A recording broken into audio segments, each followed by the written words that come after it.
नमस्कार दोस्तों, मेरा नाम है राहुल और आप देख रहे हैं हमारा YouTube channel B Ed lesson plan.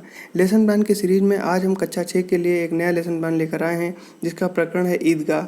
यह लेसन प्लान हिंदी भाषा की पाठ्य पुस्तक मंजरी से लिया गया है। तो आइए शुरू करते हैं। जैसा कि आप जानते हैं कि लेसन प्लान के फॉर्मेट में सबसे ऊपर हम पाठ योजना संख्या लिखते हैं, उसके बाद संस्था या विद्यालय का नाम जहाँ भी आप शिक्षण के लिए जाएंगे, और उसके बाद ब्लॉक्स बनाते हैं जिसमें दिनांक, कक्षा, विषय, उपविषय, कालांश और अवधि लिखते हैं। प्रकरण है आज का हमारा ईदगाह। इसके बाद हम सामान्य उद्देश्य लिखते हैं। यहाँ पर पूर्वत लिखा हुआ है क्योंकि प्रारंभ के ही 5 लेसन प्लान तक हमको सामान्य उद्देश्य लिखने होते हैं, क्योंकि ये कॉमन होते हैं, इसलिए हम बाद में पूर्वत लिखना प्रारंभ कर देते हैं। तो आइए एक बार देख लेते हैं क्या होते हैं सामान्य उद्देश्य।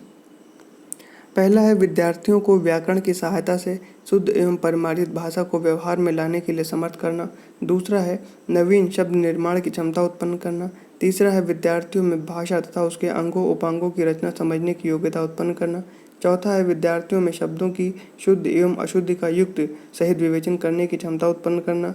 और पांचवा है विद्यार्थियों को भाषा तत्वों जैसे कि समास, संधि, उपसर्ग, प्रत्यय के ज्ञान में वृद्धि करना। छठा है विद्यार्थियों के शब्द भंडार में अभिवृद्धि करना। तो ये हो जाएंगे हमारे सामान्य उद्देश्य। अब बात करते हैं विशिष्ट उद्देश्यों की।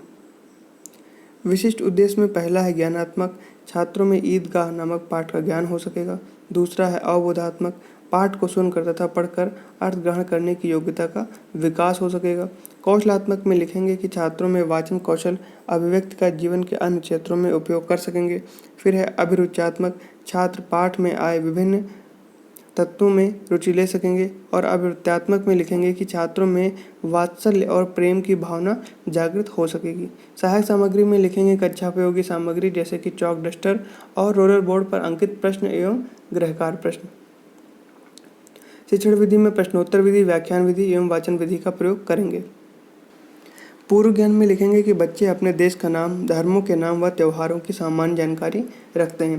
प्रस्तावना में छात्र अध्यापक क्रियाएं और छात्र क्रियाएं 2 कॉलम बनाएंगे। पहला है कि आपके देश का क्या नाम है, तो छात्र क्रियाओं में लिखेंगे भारत। दूसरा है कि भारत देश में मुख्यतः कौन कौन से धर्म के लोग रहते हैं, तो छात्र क्रियाओं में लिखेंगे हिंदू, मुस्लिम, सिख, ईसाई, बौद्ध, जैन, पारसी सब और यहूदी भी रहते हैं। तीसरा है कि मुस्लिम धर्मों के प्रमुख त्योहारों के नाम बताइए, तो छात्र क्रियाओं में लिखेंगे ईद, बकरीद, मुहर्रम आदि।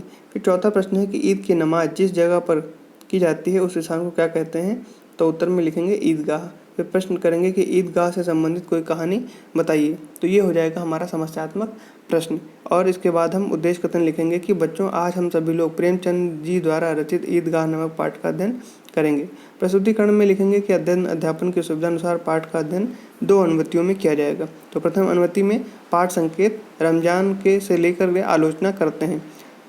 उसके बाद 3 कॉलम बनाएंगे, शिक्षण बिंदु, छात्राध्यापक क्रियाएं और छात्र क्रियाएं। शिक्षण बिंदु में लिखेंगे आदर्श वाचन। छात्राध्यापक क्रियाओं में लिखेंगे कि छात्राध्यापक द्वारा पाठ का आरोह, अवरोह, यति, गति, विराम के साथ आदर्श वाचन किया जाएगा। छात्र क्रियाओं में लिखेंगे कि छात्र ध्यानपूर्वक सुनेंगे। उच्चारण अभ्यास में लिखेंगे कि छात्राध्यापक द्वारा पाठ के कुछ कठिन शब्दों का उच्चारण अभ्यास कराया जाएगा। अनुकरण वाचन में लिखेंगे कि छात्राध्यापक द्वारा छात्रों से अनुकरण वाचन कराया जाएगा तथा गलतियों को सुधार किया जाएगा। और छात्र क्रियाओं में लिखेंगे कि छात्र अनुकरण वाचन करेंगे।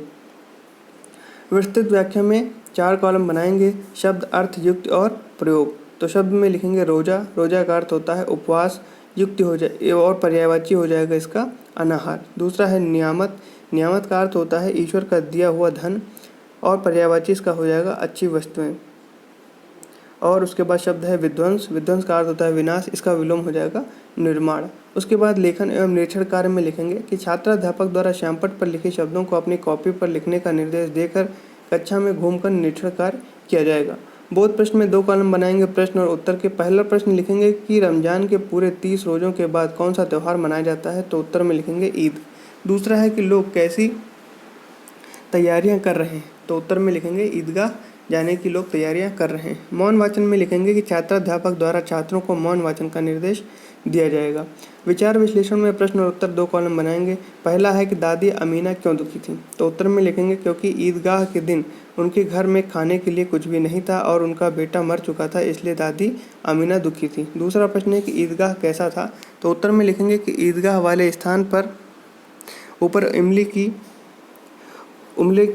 के पेड़ की छाया थी और नीचे पक्का फर्श था जिस पर जाजिम बिछा हुआ था। द्वितीय अनुवृत्ति में पाठ संकेत मोहसिन से लेकर अंत में लिखेंगे क्या समझता। तो उसके बाद फिर 3 कॉलम बनाएंगे, शिक्षण बिंदु, छात्राध्यापक क्रियाएं और छात्र क्रियाएं।